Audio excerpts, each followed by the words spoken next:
Hello दोस्तों, नमस्कार। मैं पूजा पांडे अपने चैनल पूजा यूट्यूब शिव भक्ति में आप लोगों का स्वागत करती हूँ। आज की वीडियो में हम जानेंगे श्री करवा चौथ व्रत कथा, जो कि करवा चौथ व्रत कथा कहना और सुनना बहुत ही महत्वपूर्ण माना जाता है। आज इसमें 4 कहानियां हैं इस बुक में।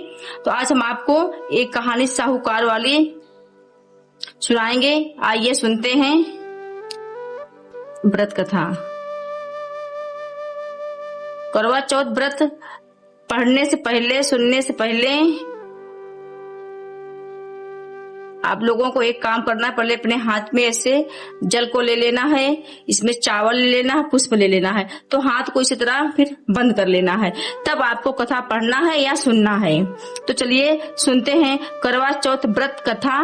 कहानी नंबर 1, साहूकार की, जो कि साहूकार की कथा बहुत ही महत्वपूर्ण मानी जाती है।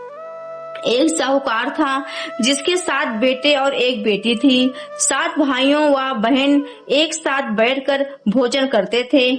एक दिन कार्तिक की चौथ का व्रत आया तो भाई बोला कि बहन आओ भोजन करें। बहन बोली कि आज करवा चौथ का व्रत है, चांद उगने पर ही खाऊंगी। तब भाइयों ने सोचा कि चांद उगने तक बहन भूखी रहेगी।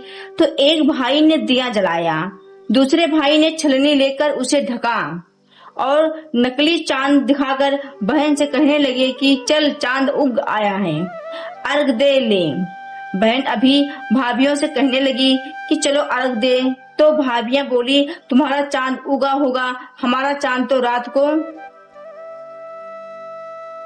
को उगेगा।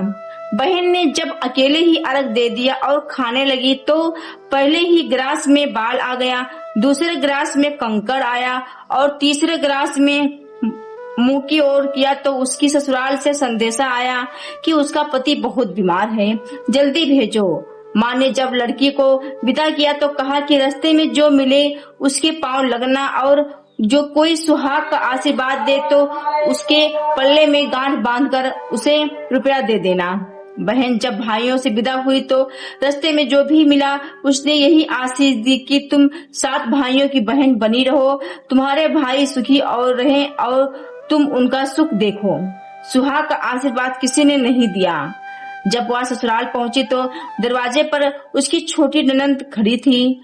वह उसके भी पांव लगी तो उस ननंद ने कहा सुहागिन रहो, सपूती हो। तो उसने यह वचन सुनकर पल्ले में गांठ बांधी और ननंद को सोने का सिक्का दिया। तब भीतर गई तो सास ने कहा पति धरती पर पड़ा है, तो वह उसके पास जाकर उसकी सेवा करने के लिए बैठ गई। बाद में सास ने दासी के हाथ बची खुची रोटी भेज दी।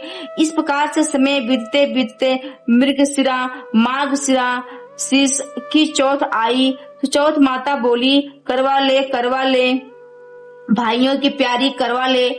लेकिन जब उसे चौथ माता नहीं दिखलाई दी तो वह बोली हे माता, आपने मुझे उजाड़ा तो आप ही मेरा उद्धार करोगी, आपको मेरा सुहाग देना पड़ेगा। तब उस चौथ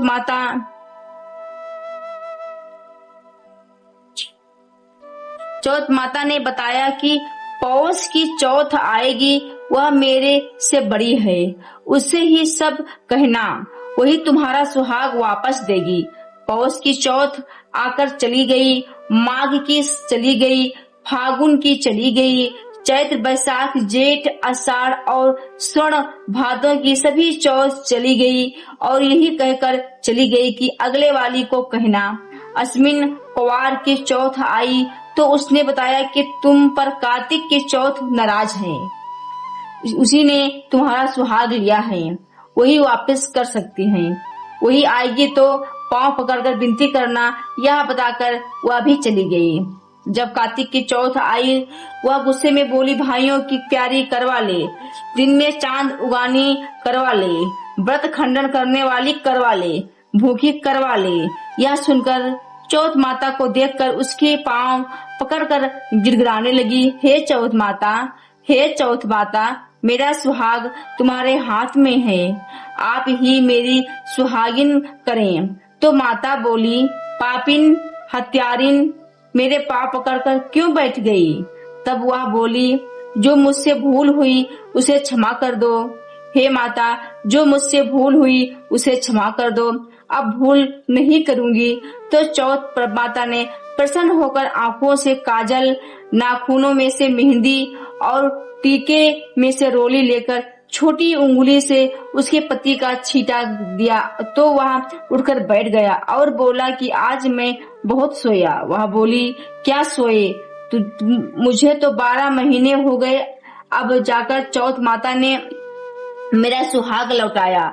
तब उसके पति ने कहा कि जल्दी से माता का पूजन करो। तब चौथ की कहानी सुनी, करवा का पूजन किया तो प्रसाद खाकर दोनों पति पत्नी चौपड़ खेलने बैठ गए। नीचे से दासी आई, उसने उन दोनों को चौपड़ पासे से खेलते देखा तो उसने सासू जी को जाकर बताया।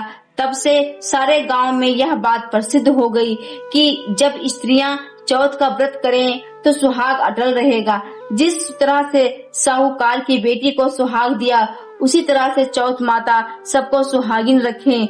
यही करवा चौथ के उपवास की सनातन महिमा है। जय करवा माता की। पहला अध्याय पूरा हुआ।